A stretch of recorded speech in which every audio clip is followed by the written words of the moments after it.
A few weeks ago, I met with a North Korean refugee who told me she may be withdrawing from public speaking.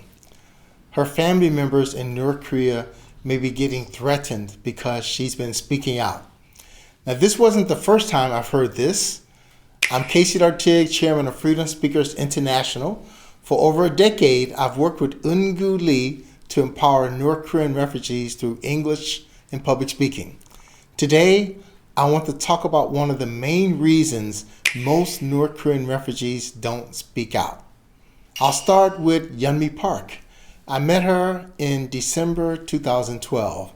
She joined FSI as a student, and we started co-hosting a podcast in March of 2014. On May 1st, 2014, she called to tell me that South Korean police had informed her she was number one on North Korea's target list. I told her, "You're fired from this podcast. I want you to reflect on this threat without feeling obligated to keep working with me." She was also named in a rant by the North Korean government, and they also named my company that I was working for, Freedom Factory Incorporated. In September 2014, we were about to travel to Hong Kong to record our YouTube show when she nearly canceled the trip. South Korean police told her they couldn't protect her outside the country. She did make it, and during the Q&A session, I asked her how she was doing, and she started crying. Now, in 2015, the North Korean government released a video of her family members in North Korea denouncing her. She hasn't heard anything from her relatives since then, and she thinks either they've been publicly executed or sent off to a labor camp. Now, despite the threats, she decided to continue speaking out, and she still does so to this day. Now, in 2016, a North Korean refugee joined us, and it was kind of hilarious because she was so desperate to join us. Even though we had booked enough North Korean refugees for the matching session with volunteers, she wanted to go through the process anyway.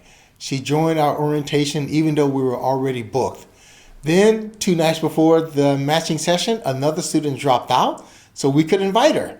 When she introduced herself to the volunteers, she said she had attempted suicide after giving an interview to a South Korean newspaper. Her family members were caught in China shortly after that and returned to North Korea. Now, we cannot prove that they were caught because of the interview, but she did blame herself. She went into deep depression and hasn't spoken out since then. In 2017, Im Ji-hyun returned to North Korea. Now, actually, I was quoted by several media outlets, including CNN and The Guardian, about her case, but I didn't know what was going to happen after that. After that, several North Korean refugees withdrew from public speaking. One North Korean refugee deleted all her social media accounts and stopped appearing on television. Why? She had been shown on North Korean TV. Another North Korean refugee dropped out of public speaking for 3 years after appearing on North Korean television. She was actually willing to continue, but her mother was terrified for the family's safety and asked her to stop speaking out. Now, actually, Eun-gu and I heard that we were also shown on North Korean television, but they cannot get at our family members the way they can get at the North Korean refugees' family members. We had a North Korean refugee scheduled to speak in Hawaii, but she withdrew at the last minute. Her family in North Korea had contacted her, asking her to stop public speaking. Now, to be clear, Freedom Speakers International will warn North Korean refugees about these dangers when they first come to us to engage in public speaking. But they already know. After they're released from Hanwha, a police officer is assigned to them.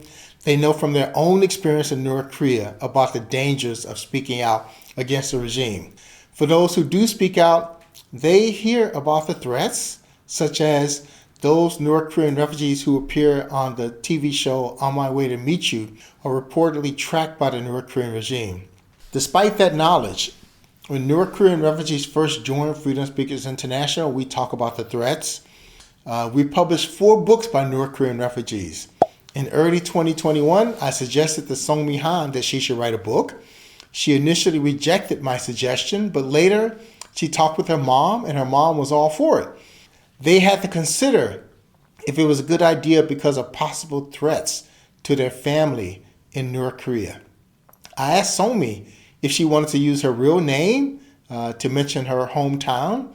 After talking with her mom, she said she was okay with it, and we worked together and wrote her memoir, Green Light to Freedom. The same with Sharon Jang, author of Girl with Black Makeup, and Yeonmi Park, author of Strongest Soldier of North Korea. We talked with them about those threats in advance, and they were all okay with using their real names. Now, on February 28th, Freedom Speakers International will have its 23rd English Speech Contest. We have these contests every February and August. People often ask if we live stream the event, and the answer is no. Not every North Korean refugee wants to be identified publicly. Some only join our speech contests. That's because the threat from the North Korean regime is real, and is one of the main reasons most North Korean refugees choose to remain silent. There have been about 34,000 North Korean refugees who've escaped to South Korea, but only about 30 have published books in English. So when you see a North Korean refugee speaking out, praise them for doing so, despite possible threats to their family members. Now you can learn more about our organization at lovefsi.org.